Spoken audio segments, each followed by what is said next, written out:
मैंने तो घर वालों से साफ साफ कह दिया था, बहुत हो गया, अब मैं कोई ऐसी चीज नहीं बनाऊंगी जो खाते जाओ पेट भर जाता है लेकिन दिल नहीं भरता और ऊपर से वजन भी बढ़ जाता है। तो घर वालों ने कहा कि आप हमारे लिए बना दिया करें, आप मत खाया करें। लेकिन ऐसा कैसे हो सकता है, मैं इतनी मजेदार सी चीज बनाकर तैयार करूं और मैं ही ना खाऊं, तो ऐसा तो हो ही नहीं सकता। और ये बड़े बड़े रेस्टोरेंट में मिलने वाला फेटोचीनी अल्फ्रेडो पास्ता तो मेरा बहुत ज्यादा फेवरेट है। इसको खाते जाओ पेट भर जाता है लेकिन दिल नहीं भरता।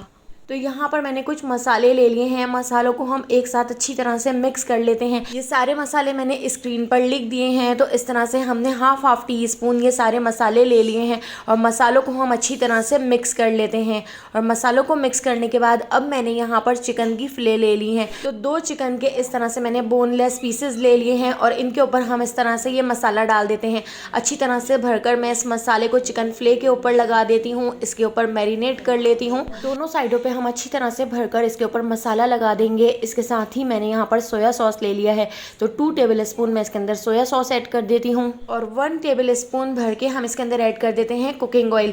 कुकिंग ऑयल ऐड करने से ये अंदर तक बहुत ही ज़्यादा जूसी चिकन बनकर तैयार होगा। इस पूरे मसाले को मैंने इस तरह से चिकन फिले के ऊपर लगा दिया है, अच्छी तरह से मैरिनेट कर लिया है और इस मसाले को चिकन के ऊपर मैरिनेट करके मैंने आधे घंटे के लिए फ्रिज में रख दिया था। इस तरह से चिकन के अंदर तक सारा मसाला चला गया था। अब मैंने यहाँ पर 1 पैकेट पास्ता ले लिया है और पास्ता को हम बॉईल कर लेते हैं। उबलते हुए पानी के अंदर 1 टीस्पून नमक और 2 टेबल स्पून मैंने इसके अंदर कुकिंग ऑयल ऐड कर दिया था और इसके अंदर हमने पास्ता ऐड करके पास्ता को 7 से 8 मिनट तक फुल फ्लेम पर बॉईल कर लेना है। पास्ता को बॉईल करने के बाद पास्ता को मैंने एक स्ट्रेनर में निकाल लिया था, इसके ऊपर ठंडा पानी डाल दिया था। तो दोस्तों यहाँ पर मैं आपको याद दिलाती चलूँ, अगर आपको मेरी रेसिपी अच्छी लग रही है तो लाइक करना बिल्कुल भी मत भूलिएगा और अगर रेसिपी अच्छी नहीं लग रही है तो आप इसको डिसलाइक भी कर सकते हैं और मुझे कमेंट करके ज़रूर बताइएगा कि आप मुझे किस सिटी और किस कंट्री से देख रहे हैं ताकि मैं आपका थैंक्स कर सकूं। तो पहला थैंक्स जाता है सफिया कुलसुम सियालकोट से, परिसा को लंदन से, रत्ना को थैंक्स जाता है नेपाल से, रोशन जहरा नौशेरो फिरोज से। तो मेरी रेसिपीज को इतना पसंद करने के लिए आप सबका बहुत बहुत शुक्रिया। आप मुझे ज़रूर कमेंट किया करें। तो 7 मिनट तक मैंने फुल फ्लेम पर पास्ता को बॉईल कर लिया है। पास्ता को मैंने एक स्ट्रेनर में निकाल लिया है और इसके ऊपर हम डाल देते हैं ठंडा पानी ताकि इसका कुकिंग प्रोसेस रुक जाए। पास्ता को बॉईल करके मैंने साइड पे रख दिया है। अब मैंने गैस के ऊपर रख लिया है एक फ्राइंग पैन और फ्राइंग पैन के अंदर हम ऐड कर देते हैं 2 table spoon cooking oil. Oil add करने के बाद इसके अंदर हम ऐड कर देते हैं मैरिनेटेड चिकन, जो हमने चिकन की फिले मैरिनेट करके रख ली थी। चिकन ऐड करके चिकन को मैंने अच्छी तरह से फ्राई कर लेना है। पहले एक साइड से हम ढककर चिकन को 20 मिनट के लिए छोड़ देते हैं, फिर पलट के दूसरी साइड से भी मैंने चिकन को अच्छी तरह से बहुत ही अच्छा सा कलर आने तक चिकन को फ्राई कर लिया था। तो यहाँ पर हमारी चिकन भी फ्राई हो चुकी है और अंदर से बहुत अच्छी तरह से टेंडर हो चुकी है।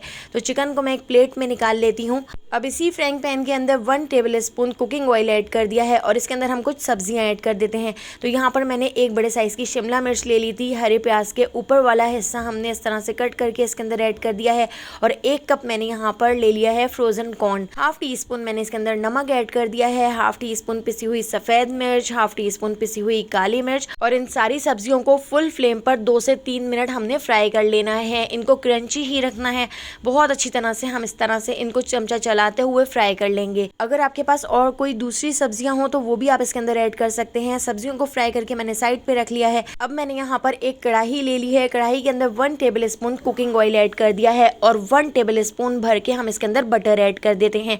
कुकिंग ऑयल मैंने इसलिए ऐड किया है ताकि हमारा बटर जले ना। इसके अंदर मैं आधा बंच बारीक कट करके लहसुन ऐड कर देती हूँ और लहसुन को हमने अच्छी तरह से फ्राई कर लेना है।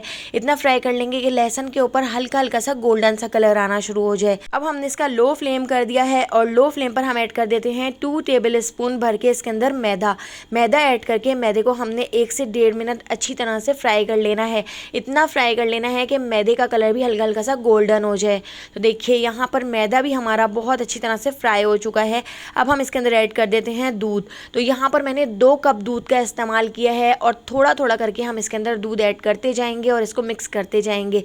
एक साथ आप सारा दूध ऐड नहीं कीजिएगा वरना इसके अंदर गुठलियाँ बन जाएंगी। तो थोड़ा दूध ऐड करके पहले मैंने इसको अच्छी तरह से मिक्स कर लिया है। मिक्स करने के बाद अब मैं इसके अंदर आधा कप दूध और ऐड कर देती हूँ। तो जैसे जैसे इसमें उबाल आएगा ये थोड़ा सा थिक होता जाएगा। जाएगा, इसलिए हम इसके अंदर इस तरह से थोड़ा थोड़ा करके दूध ऐड करते जाएंगे। तो मैंने इसके अंदर 2 कप भर के दूध ऐड किया है। हल्की आंच पर इसको उबाल आने तक पका लेते हैं। हाफ टी स्पून नमक ऐड कर दिया है। नमक सारी चीज़ों में थोड़ा थोड़ा ऐड किया है, इसलिए नमक आप अपने टेस्ट के हिसाब से ऐड कर लीजिएगा। 1 टीस्पून लाल कुटी हुई मिर्चें, 1 टीस्पून पिसी हुई सफ़ेद मिर्च, 1 टीस्पून पिसी हुई काली मिर्च, 1 teaspoon paprika powder, 1 teaspoon mix herbs, 1 teaspoon oregano, 1 teaspoon मैंने इसके अंदर चिकन पाउडर ऐड कर दिया है। अभी मैंने यहाँ पर थोड़े थोड़े मसाले ऐड किए हैं, लेकिन मैंने पूरे 1 टीस्पून सारी चीज़ें ऐड की थी।